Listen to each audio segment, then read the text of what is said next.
지난 주말에 일어난 따끈따끈한 일에 대해 이야기를 해보려 합니다. 저는 올해로 34살, 결혼 5년차 맞벌이 부부입니다. 아직까지 부부 사이에서 아이는 없고요. 앞으로도 아기 낳을 계획도 전혀 없습니다.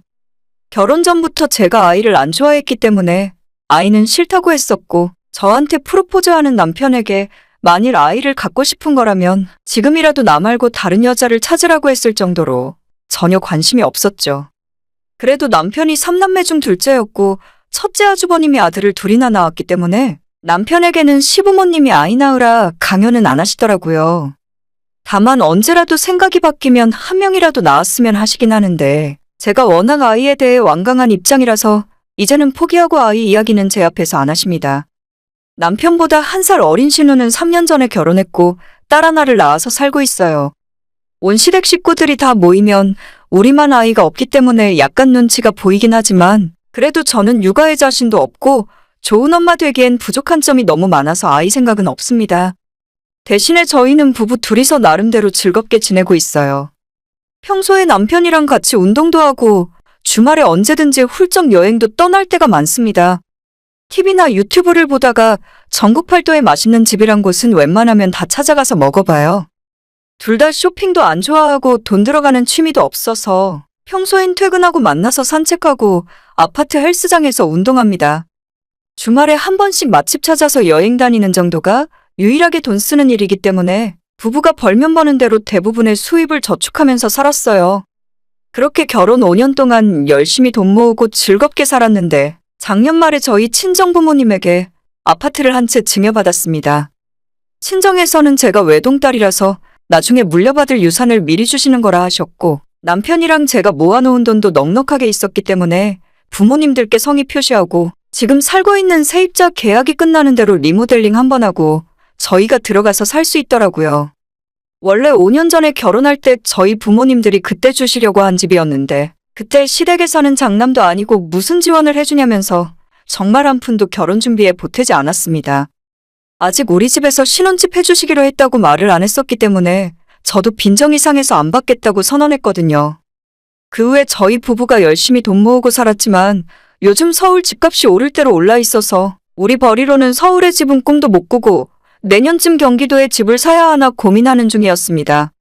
그런데 친정부모님이 저희 두 사람을 불러서 직장이 서울인데 괜히 경기도까지 나가지 말고 그 집 줄 테니 거기서 살라 하셔서 생각지도 못하게 서울에 집이 생겨버렸어요. 좀 연식은 오래된 아파트이긴 해도 주변에 학군도 좋고 지하철역도 가까워서 요즘 시세가 어마어마하게 오른 곳입니다. 정말 너무나도 감사했고 남편도 공짜로 받기엔 너무 과분하다면서 저희 부모님 모시고 백화점에 가서 좋은 선물도 하나씩 해드렸어요. 먼 훗날에 재건축이라도 하지 않는 한 이 집에서 오래오래 살 생각이기 때문에 리모델링에도 특별히 좋은 자재를 사용해서 5천만 원 넘게 들여서 하게 되었습니다. 올 초에 리모델링까지 싹 끝내고 지난달 말에 대망의 이사를 하게 되었는데 남편이나 저나 마치 신혼생활을 처음부터 다시 시작하는 것처럼 너무 행복하더라고요.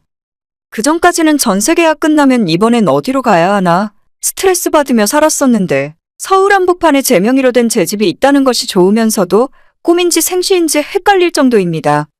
그런데 저희 이사하고 나서부터 자꾸 시댁에서는 집들이 언제 하냐고 물으시더라고요. 짐 정리도 아직 다 안 끝났고 솔직히 새 집에 사람 들이기 싫어서 나중에 하겠다고 미루고 있다가 결국 지난 주말에 시댁 식구들 다 불러다가 집들이를 하기로 했습니다. 시부모님 두 분과 아주버님 댁 식구들 그리고 신혼의 가족들까지 싹 다 불렀더니 저희 집이 북적북적 사람으로 꽉 차더라고요. 음식은 갈비찜 하나만 제가 직접 하고 나머지는 동네 한식당과 맛있다고 소문난 집들에서 대표 메뉴로 한두 가지씩 포장해서 준비했어요. 비록 직접 차리는 정성은 없지만 많은 식구들 앞에서 부족함 없이 차려서 대접했다고 생각합니다.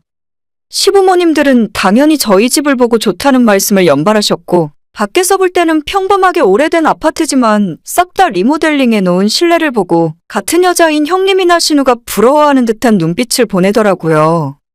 다들 즐거운 분위기에서 집 구경도 하고 제가 준비한 식사를 하려고 하는데 이상하게도 신우는 말 한마디 없이 무거운 표정을 짓고 있었습니다. 심지어 집들이를 초대받아서 온다는 사람이 그 흔한 휴지나 세제 한 통 사온 것도 없고 그쪽 세 식구가 빈손으로 온 상황이었죠. 다른 사람들 신경 쓰느라고 신우한테 전혀 신경을 안 쓰고 있었는데 나중에 식사하려고 다 같이 상에 둘러앉았는데 밥을 먹으려고 하는 그 순간에 갑자기 신우가 눈물을 터뜨리기 시작했어요. 진짜 지금 생각해도 어이없고 너무 황당하네요. 방금 전에 집 구경 시켜주다가 갑자기 신우랑 신우 남편 둘이서 잠시 사라지더니 그 사이에 뭔 일이 있었는지 신우는 서럽게 펑펑 울고 그 남편도 얼굴이 잔뜩 굳어 있었습니다. 조카는 자기 엄마가 우니까 옆에서 따라서 울고 다들 식사도 시작하지 못한 채 분위기가 싸해져서 서로 눈치만 보고 있었죠. 잠시 후 심해부가 신우의 손을 붙들고 작은 방으로 들어갔고 둘이서 한참을 투닥거리는 소리가 나더니 신우가 펑펑 울면서 아무런 말도 없이 그대로 저희 집에서 나가버렸습니다. 그 뒤를 이어서 매부도 남은 저희 식구들에게 죄송하다고 꾸벅 인사를 하고는 조카를 안아들고 신우 뒤를 따라가더라고요. 저희는 다들 이게 무슨 일인지 상황 파악도 안 되고 정신이 없어서 벙쪄 있었습니다. 별로 하고 싶지도 않은 집들이를 하라고 해서 돈도 많이 쓰고 쉬는 날에 아침부터 고생했는데 밥을 제대로 먹지도 못하고 분위기 잡치니까 정말 기분 더러웠어요. 그때는 어떤 상황인지도 모르고 그저 신우가 우리 집에 와서 부부싸움을 하고 갔나 보다 정도로 생각했는데 나중에 알고 보니 그게 아니었습니다. 아무튼 저희 남편이 신우에게 전화도 해봤지만 받지도 않았고 어영부영 대충 식사 끝내고 남편이 시댁 식구들 배웅해준다고 주차장까지 나간 사이에 저는 거의 손대지도 않은 음식들을 혼자 정리하다가 너무 짜증이 나더라고요. 음식들도 너무 아깝고 왜 남의 집 잔칫날에 와서 자기들끼리 싸우고 울고불고 난리를 치고 간 건지 신우가 원망스럽고 속이 터질 것 같았습니다. 정리고 나발이고 저도 집 앞에 공원에 나가서 1시간 정도 걷다가 들어왔어요. 그 사이에 자기 식구들 배웅하고 돌아온 남편이 음식이며 집 정리까지 싹 다 해놨더라고요. 서로 기분도 너무 안 좋고 그날은 더 이상 이야기하다가는 우리까지 싸울 것 같아서 아무 말 안 하고 그대로 지나갔습니다.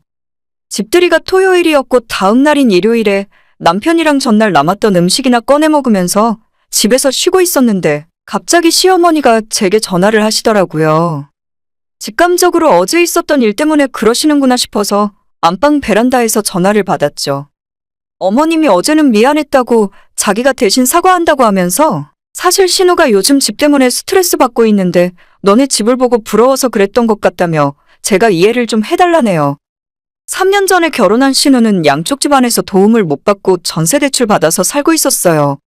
그 사이에 수도권 집값이 다 오르면서 전세금도 엄청나게 올랐는데 작년 재계약할 때는 얼마 안 올려주고 버틸 수 있었다 하더라고요. 근데 내년에는 계약 끝나는 해고 집주인이 자기가 들어와서 살 거니까 무조건 집을 비워달라 한다고 했다는 겁니다. 지금 살고 있는 아파트와 비슷한 곳들은 다들 전세 시세가 어마어마하게 올라서 최소 2억 3억은 더 줘야 하는데 신혼해버리로는 대출금이자만 갚기에도 힘든 상황이겠죠. 아예 경기도 외곽까지 나가서 살아야 하는지 아니면 직장을 옮겨서 지방에 내려가서 살아야 하는 건지 매일 집 문제 때문에 부부싸움을 하다 보니 서울에 아파트가 떡하니 생긴 제가 너무 부러워서 눈물이 났다 하더라고요. 솔직히 어머님의 해명이 제 입장에서는 이해가 잘 안 가요. 다른 사람도 아니고 자기 친오빠가 집 생겼다고 하면 축하해주고 기분 좋을 일이지 그게 배가 아파서 집들이까지 왔는데 눈물 펑펑 흘리고 분위기 망칠 일인가 싶었죠. 그걸 다음날 자기 엄마한테 전화해서 오빠네 집 산 것이 너무 부럽다고 그 집에는 애도 없는데 왜 그렇게 좋은 집에서 살고 있냐고 투덜거릴 일인가 싶었습니다. 하지만 모든 사람들이 제 맘 같을 순 없으니까 겉으론 이해한 척 알겠다고 말씀드리고 적당히 넘어가려고 했는데 시어머니가 저보고 신우한테 전화해서 미안하다 사과를 하는 것이 좋겠다고 하시는 겁니다.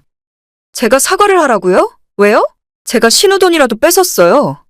평소에 시어머니와 말도 잘 안 하고 그냥 뭐라고 잔소리 하던지 대충 듣고 넘기는 스타일이에요.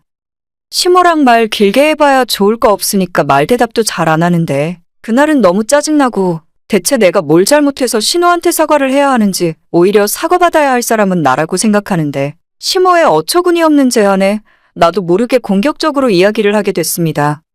제가 말대답을 했더니 시모는 그래도 식구끼리인데 서로 좋은 게 좋은 거라고 너가 먼저 미안하다 사과를 하면 신우도 미안하다고 사과할 거라 하더군요. 너가 한 살이라도 더 많은데 먼저 미안하다고 해라. 진짜 어이가 없어서 알겠다고 지금 당장 전화해서 사과하겠다고 했어요. 어머님의 전화를 끊자마자 바로 신우에게 전화를 걸었고 신우는 어제 그날 일을 쳐놓고 아직도 기분이 나쁜지 목소리에서부터 신경질적으로 전화를 받더라고요. 왜요? 왜 전화했어요? 라고 하길래 저도 기왕 짜증나 있는 김에 속에 있는 말을 다 해버렸어요. 어머님이 아가씨한테 전화해서 사과하라 하시길래 전화했어요. 제가 집 사서 죄송해요. 집도 없이 전세 살고 있는 신우를 봐서라도 제가 먼저 샀으면 안 되는 건데. 라고 이야기하자마자 전화기 너머로 온갖 욕설과 함께 지금 뭐 하는 짓이냐고, 저보고 예의도 없이 불난 집에 부채질하는 거냐고 소리를 지르는 겁니다.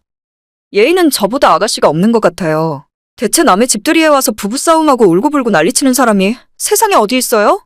누구는 소리 못 질러서 가만히 있는 줄 알아요?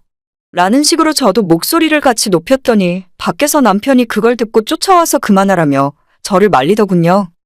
제 손에서 전화기 뺏어들고는 울고불고 욕하며 소리 지르고 있던 자기 동생한테도 너가 먼저 잘못한 거니까 이쯤에서 그만하라 이야기하고는 전화 끊어버렸습니다.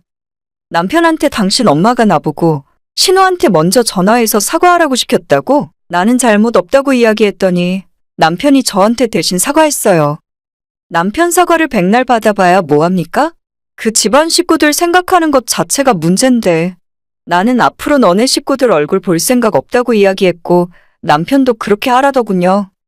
설날이고 추석이고 나는 우리 친정 갈 거라고, 아무짝에 도움도 안 되고 욕하고 싸우기만 하는 시댁은 너 혼자 가라고 했더니 남편이 알겠다네요. 있는 성질대로 남편에게 막 쏟아냈는데도 아직까지 분이 안 풀리고 그 생각만 하면 짜증나요. 첫째 아들은 결혼할 때 시댁에서 있는 돈 없는 돈에서 2억인가 3억인가 맞춰줬다고 들었어요. 저희는 장남도 아니니까 너희가 알아서 결혼하라 해서 한 푼도 안 받았고, 신우 결혼할 때는 또 막내딸이라고 혼수 비용 얼마 보태준 걸로 알고 있거든요. 그래놓고 어떻게 저보고 먼저 집 샀다고 사과하라는 말이 나오는지 모르겠습니다. 형제들 중에 아무것도 못해준 저희한테 오히려 어머님이 미안해하셔야 하는 거 아닌가요? 저는 진짜 앞으로 시부모님에게 용돈 드릴 생각도 없고 노후에 모시고 살라든지 생활비를 보태야 할 때도 아무것도 해드릴 생각 없습니다.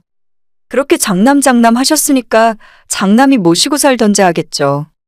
남편한테도 당신 부모한테 용돈 드릴 정신 있으면 우리 친정에나 잘하라고 이야기할 겁니다.